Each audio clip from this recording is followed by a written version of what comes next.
The video review will start in a few seconds, but if you're watching this on YouTube, remember, if you have a question, comment, or suggestion for me, you can post it on 3dgameman.com, and the link is provided below. Hello again, I'm Rodney Reynolds from 3dgameman.com, and welcome to another video review. Today I'm looking at the Be Quiet Pure Power L8 500 watt power supply. A beautiful looking box that has a picture of the product on the front, plus lots of features and specifications about the product on it. Notice that they do have this plastic wrap on the outside, so you know for sure it has not been opened, and if it has, you really want to contact the reseller or manufacturer. Also, there is a security seal here.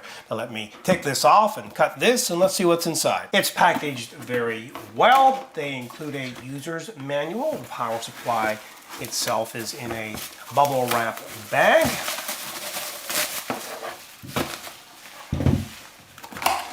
As well, some plastic cable ties, 5 black screws, and the power cord. The Pure Power L8 line of power supplies are currently available in a number of different wattages, ranging from 300 all the way up to 730. I'll be reviewing the 500 watt model today, and oh, I should mention that this line is compatible with the Intel's newest chip generation as well. Now, how is this wattage determined? Well, to understand this, you need to know what rails are. And rails are basically well-regulated transformers which convert domestic current into the voltages that your computer system can use, and there are essentially two different rails, the 3.3/5 volt rail and the 12 volt rail. Now in this particular case, the approximate maximum peak output of the 3.3/5 volt rail is 120 watts, and the 12 volt is 456 watts, which is essentially how the wattage of this power supply is determined. Now the 3.3/5 volt rail is responsible for the motherboard, memory, PCI cards, and so on,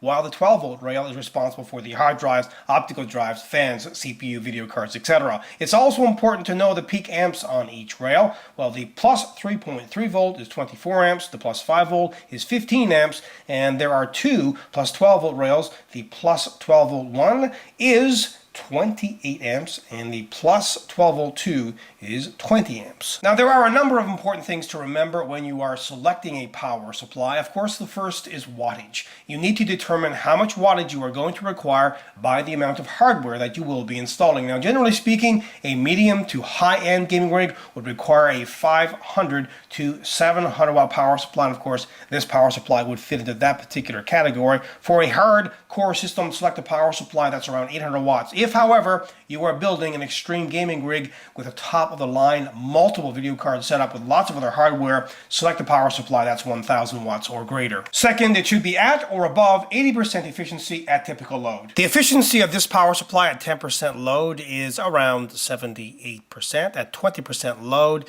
it is 84%.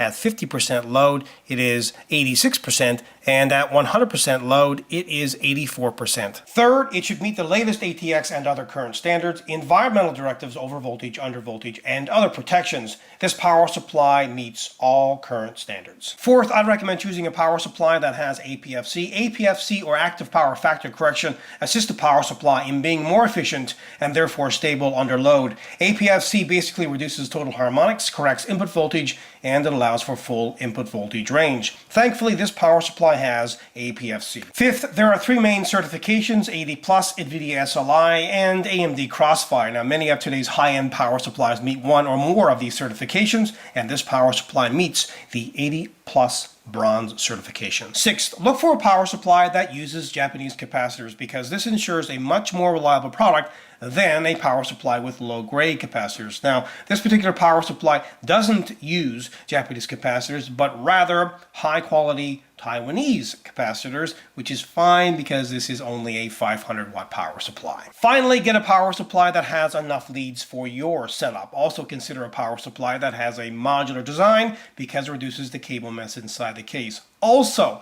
it's important to get a power supply with an excellent warranty, and this power supply comes with a 3-year warranty. It comes in a black paint finish, and the housing is steel. They include a very quiet 120mm fan, as well as this nice looking recessed fan grille. With this fan and the many ventilation holes, this power supply should remain cool in almost any environment. Here's the power cord connection and the power switch. Now this power supply isn't modular, and you really wouldn't expect it to be for a 500 watt power supply. A lot of modular power supplies are usually 700, 800 watts plus, because they are catering to a different kind of consumer. If you're buying this particular wattage power supply, well, you're not going to be too concerned whether it is modular or if it isn't modular. And it doesn't have a lot of leads like the higher wattage power supplies does, so there will not be as much cable mess inside the case. All of the leads, though, are sleeved. Now they do have some extra ventilation here at the back of the power supply, plus they have this plastic grommet all the way around here, and this is to protect the cables so they don't chafe. Finally, have a listen to the 120 millimeter fan.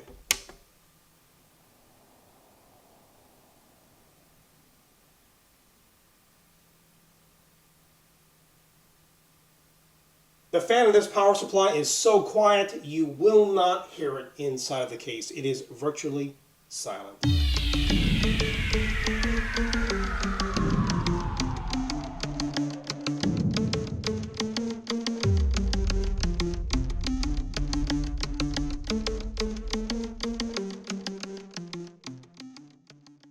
Now 500 to 700 watt power supplies are very popular, and the main reason for that is cost. They are affordable, and this one is affordable, but it looks great, also offers quality power, and has plenty of sleeved leads, considering again that it's in this 500 watt category. Overall, this is a great product. Until next time, take care. I hope you enjoyed this video review, and please note that pricing for this product is available on the 3D Game Man video review page.